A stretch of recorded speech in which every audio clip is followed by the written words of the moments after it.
Iya, saat jadi menteri Pak. Jadi, ya, terima kasih Mas Fadil Haritsa dari Indramayu. Saya baru 3 minggu lalu kayaknya dari ke Indramayu pas sosialisasi 4 pilar MPR di sana. Kebetulan juga lagi mau pilkada di sana. Ya, mudah-mudahan bisa terpilih bupati yang amanah, ya, Mas Fadil. Nah, siap. Menyangkut masalah pertanyaan ini, mana sih yang harus lebih didahulukan? Begini, di dalam membangun ekonomi, pertumbuhan ekonomi yang harus merata. Karena struktur pengusaha sekarang itu di Indonesia itu hanya kurang lebih sekitar hampir dikatakan mayoritas itu adalah UMKM. 94% kurang lebih itu didominasi oleh koperasi dan UMKM. Usaha mikro, kecil dan menengah itu jauh lebih banyak jumlahnya secara kuantitas. Nah, hanya 4% yang dari kalangan pengusaha menengah ke atas. Artinya apa? Artinya tergantung daripada kebijakan yang ingin dijalankan, mana yang lebih dahulu. Nah, dalam membangun ekonomi, kita bisa akan melihat kalau masyarakatnya itu begitu banyak yang miskin, begitu banyak pengangguran, maka tentunya yang menjadi perhatian itulah kelas menengah ke bawah. Nah, tetapi bukan berarti yang menengah ke atas itu tidak diperhatikan. Dia harus diberikan porsi yang sesuai dengan kebutuhan.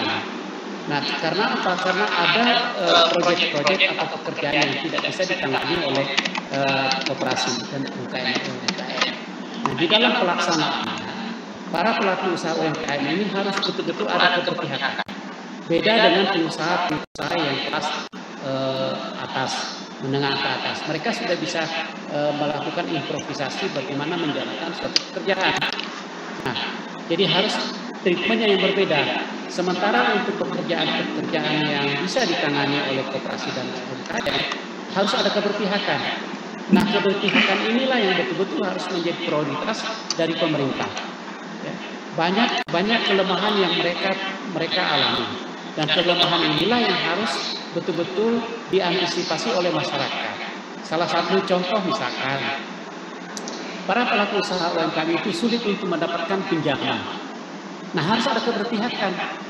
Pengusaha kecil pada saat meminjam, katakan meminjam uang di bank, itu biasanya kadang-kadang diminta laporan keuangan selama 3 tahun berturut-turut.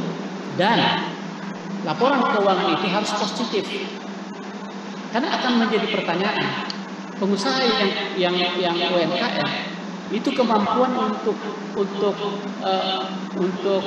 auditif akuntan itu sangat terbatas. Jangankan untuk menunjuk akuntan untuk mengaudit keuangannya supaya terdapat financial statement-nya yang positif, ya, untuk memenuhi kebutuhan proyeknya aja kebutuhan modalnya itu pasti tidak terpenuhi.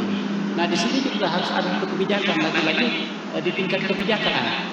Jadi kalau saja tingkat kebijakan itu betul-betul ada keberpihakan, maka saya pikir ekonomi yang dilakukan oleh 95% lebih pengusaha UMKM itu akan tumbuh dengan sendirinya. Bayangkan, dapat dipastikan ya, kalau 90% itu sekarang ini UMKM itu sudah 62 juta unit pengusaha UMKM.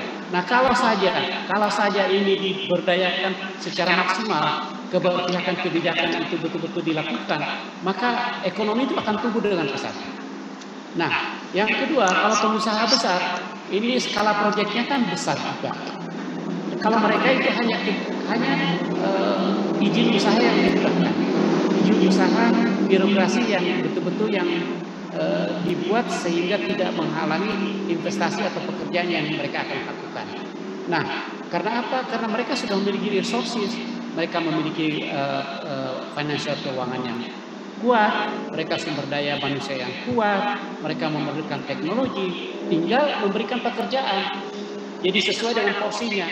Jadi sekali lagi, kalau dua-duanya ini betul-betul dilakukan dengan treatment yang berbeda, maka tentu ekonominya akan muncul, akan timbul, akan bergerak ekonomi ini.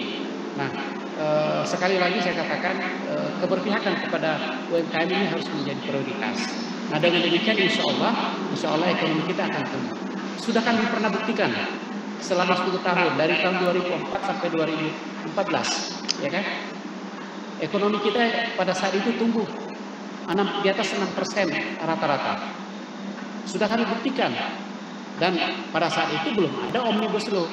Tapi yang penting adalah kebijakan, bukan perundang-undangannya. Perundang-undangannya, ya apa yang sudah ada itu kami lakukan dengan baik. Jadi sekali lagi keberpihakan kepada UMKM itu adalah menjadi prioritas.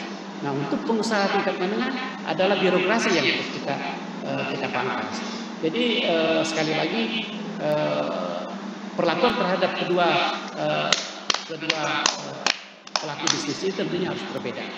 Nah, sekali lagi saya harapkan mudah-mudahan kebersamaan membangun bangsa ini tentunya akan lebih bagus dan kita akan membawa bangsa Indonesia ke depan ini lebih bagus. Saya pikir itu Mas Sarullah. Terima kasih dari Fadil Indramayu. Assalamualaikum warahmatullahi wabarakatuh. Selanjutnya Bapak Sarullah, silakan Pak. Ya, pertanyaan ke saya adalah terkait dengan proses tadi yang tidak demokratis, apakah itu merupakan satu bentuk pelanggaran. Ya, bagi saya jelas gitu.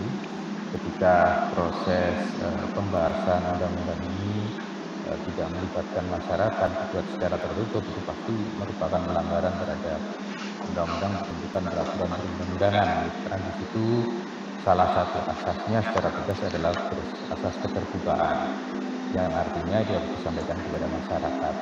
Dan asas itu juga lalu diterjemahkan ke dalam bab khusus tentang penyebarluasan. Yang harus disebarluasan bukan hanya naskah undang-undang, tetapi mulai dari perencanaan itu harus disebarluaskan kepada masyarakat. Perencanaan kan berarti prolegnas, RUU-nya harus disebarluaskan, pada saat pembahasan juga harus disampaikan kepada masyarakat. Nah, bagi saya itu jelas satu pelanggaran terhadap undang-undang. Dan bagi saya yang itu jelas bisa dijadikan sebagai dasar untuk melakukan pengujian ke Mahkamah Konstitusi. Itu sangat jelas. Oke, terima kasih. Assalamualaikum warahmatullahi wabarakatuh. Waalaikumsalam warahmatullahi wabarakatuh. Terima kasih Pak atas jawabannya dari seluruh pertanyaan yang masuk. Kita sebenarnya ingin melangsungkan lebih banyak dialektika, tetapi waktu juga yang akan membatasi kita. Waktu Indonesia Timur sudah pukul 11 saya kira, dan diskusi kita sudah berlangsung lebih dari 1 jam. Sudah banyak input yang masuk, ide-ide yang cemerlang yang sudah dipaparkan dari Syarif Hasan, Pak Safaat. Saya kira sudah kita elaborasi dalam masing-masing langkah yang akan kita ambil dengan menyikapi Undang-Undang Cipta Kerja ini. Dan oleh karena itu kami mohon maaf kepada seluruh peserta yang pertanyaannya belum kami sebutkan atau belum sempat untuk bertanya secara langsung di momen webinar ini. Dan kita sudah masuk ke sesi closing statement dari masing-masing pembicara, maksimal 10 menit Pak closing statementnya untuk menyampaikan akhir dari masing-masing pembicara terkait dengan pro kontra undang-undang Omnibus Law Cipta Kerja, untung atau rugi. Kita karena di pembuka tadi yang memulai Pak Syarif Hasan, maka di closing statement yang kita persilahkan untuk memulai Bapak Dr. Muhammad Safaat. Silakan Pak. Bagi saya sudah sangat jelas kelemahan dari undang-undang ini, baik dari sisi politik hukum maupun dari sisi substansinya. Kalau ada yang menyatakan yang menolak itu belum membaca undang-undangnya, saya kira media massa sudah membantu itu beberapa media massa dalam 1 minggu ini misalnya, lalu memaparkan persoalan-persoalan yang ada di dalam undang-undang ini ataupun persoalan-persoalan yang akan terjadi sebagai implikasi dari pemberlakuan undang-undang ini. Dan tentu saja itu menjadi pengetahuan kita bersama, sudah secara jelas, dan ketika sesuatu yang sudah jelas ini menurut saya sudah saatnya Presiden dalam hal ini untuk membuat perpu untuk membatalkan undang-undang Cipta Kerja ini. Itu closing saya, jadi nggak perlu sampai 10 menit. Terima kasih Pak. Silakan Pak Syarif Hasan. Ya, pertama-tama saya ucapkan terima kasih kepada Nasrullah yang sudah memberikan sebagai moderator dalam acara ini, dan terima kasih kepada Pak Sabaat, Dr. Sabaat yang telah memberikan masukan yang begitu banyak dan komprehensif. Kesimpulan dari harapan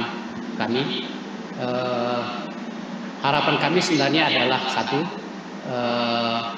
bahwa penolakan dari undang-undang ini, penolakan masyarakat itu betul-betul murni disebabkan oleh karena kebutuhan masyarakat, bukan karena politis, bukan karena ketidaksukaan, bukan karena adanya ketidakberpihakan sebagainya, tetapi murni karena memang kebutuhan masyarakat.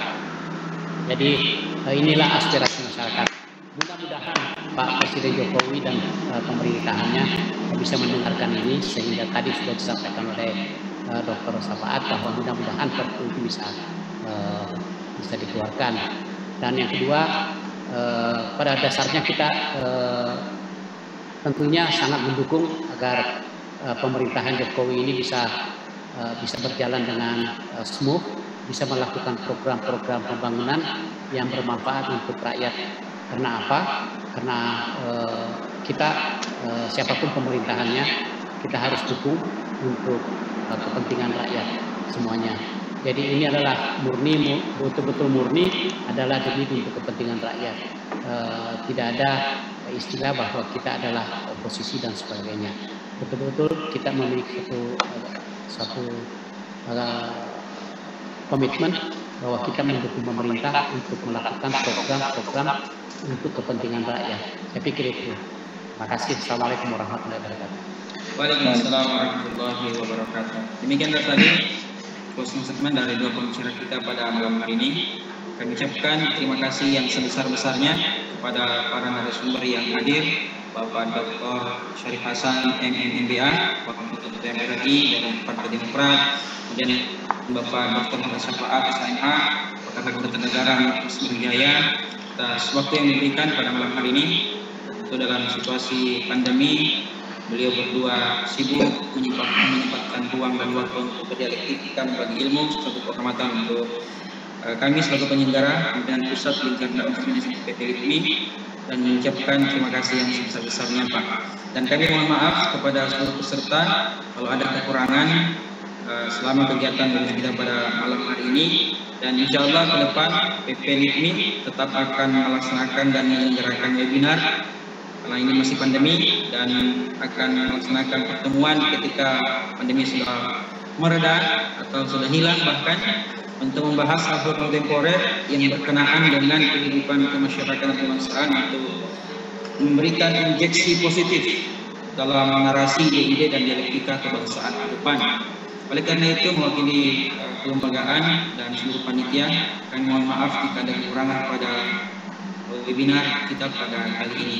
Kita bertemu di webinar berikutnya di PP LIPMI. Kami tutup dengan mengucapkan doa kafaratul majelis. Subhanakallahumma wa bihamdik, asyhadu an la ilaha illa anta, astaghfiruka wa atubu ilaik. Wa sallallahu wa sallim wa barik ala Muhammad wa alihi alamin. Assalamualaikum warahmatullahi wabarakatuh. Terima kasih Pak Sari. Terima kasih Pak Sari. Mari Pak Sari. Waalaikumsalam. Terima kasih. Ya.